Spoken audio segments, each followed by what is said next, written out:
अच्छा बच्चों, अब हम थर्मिस्टर पढ़ चुके हैं। थर्मिस्टर एक ऐसे रेजिस्टर को कहते हैं जो हीट के एतबार से अपनी रेजिस्टेंस को चेंज करता है, यही पढ़ा भी हमने। अब हमने थर्मिस्टर की एप्लीकेशन पढ़नी है या यूजेस पढ़ने हैं। और ये पेपर में एक इम्पोर्टेंट शॉर्ट क्वेश्चन है। इसमें से एमसीक्यूज भी बनते हैं वैसे, लेकिन वैसे अभी अभी हम सिंपल बात करें तो ये पेपर में एक इम्पोर्टेंट शॉर्ट क्वेश्चन है, एप्लीकेशन ऑफ थर्मिस्टर या थर्मिस्टर के यूजेस। अब बात करते हैं जी क्या है थर्मिस्टर के यूजेस।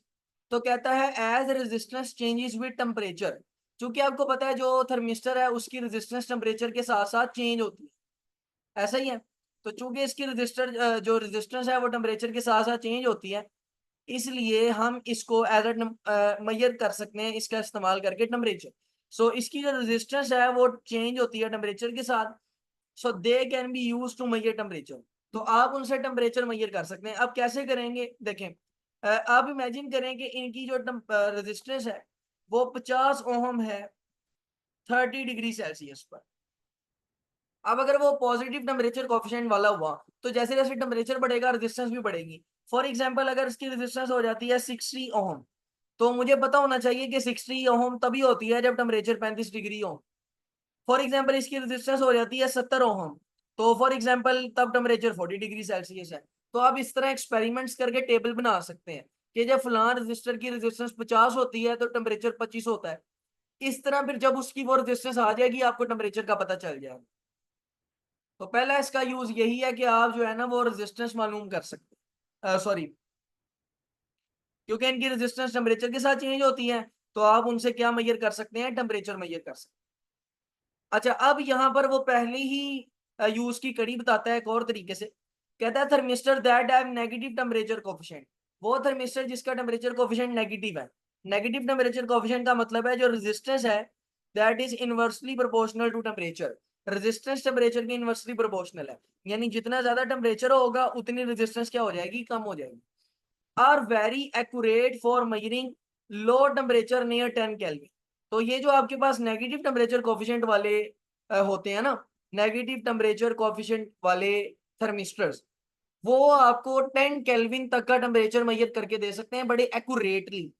उसकी वजह यह है कि नेगेटिव टेम्परेचर कोफिशिएंट जो है ना उसकी रेजिस्टेंस कम टेम्परेचर पे ज्यादा होगी। तो 10 केल्विन बड़ा कम टेम्परेचर होता है, तो 10 केल्विन जितना टेम्परेचर कम उतनी रेजिस्टेंस ज्यादा।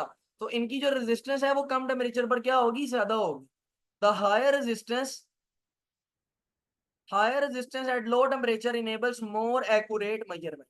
तो चूंकि इनकी रेजिस्टेंस कम टेम्परेचर पे बहुत ज्यादा हो जाती है, तो 10 केल्विन पर इनमें से कोई करंट नहीं गुजरता। तो जब इस थर्मिस्टर में से कोई करंट नहीं गुजरेगा इसका मतलब इसकी रेजिस्टेंस बहुत ज्यादा है। और बहुत ज्यादा रेजिस्टेंस तब होगी जब टेम्परेचर बहुत कम है। और बहुत कम टेम्परेचर कौन है, 10 केल्विन।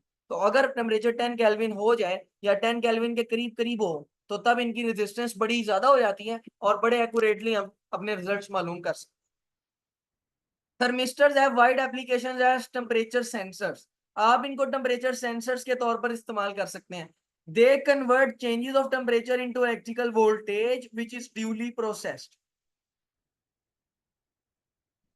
अब होता ये है कि आपके पास जैसे जैसे टेम्परेचर चेंज होता है तो इनकी रेजिस्टेंस में चेंज आता है। फॉर एग्जांपल अगर टेम्परेचर कम हो रहा है पॉजिटिव टेम्परेचर कोफिशिएंट वाले का, तो उसकी रेजिस्टेंस भी कम होगी।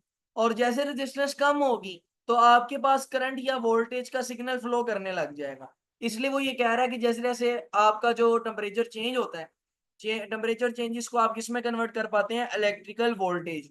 तो वो जो आपके टेम्परेचर चेंजेस है वो इलेक्ट्रिकल वोल्टेज में कन्वर्ट होते हैं। जैसे टेम्परेचर कम, रेजिस्टेंस कम, और रेजिस्टेंस कम हुई है तो वोल्टेज सिग्नल प्रोड्यूस होगा। और वोल्टेज सिग्नल को फिर आप प्रोसेस करके उसके बारे में इंफॉर्मेशन दे सकते हैं।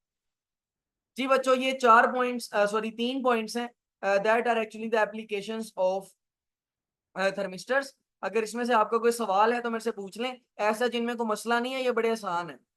जी, अगर कोई मसला है तो मेरे से पूछें बच्चों।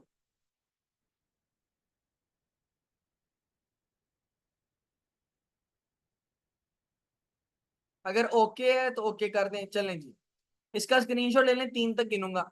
1, 2, 3। Okay bye.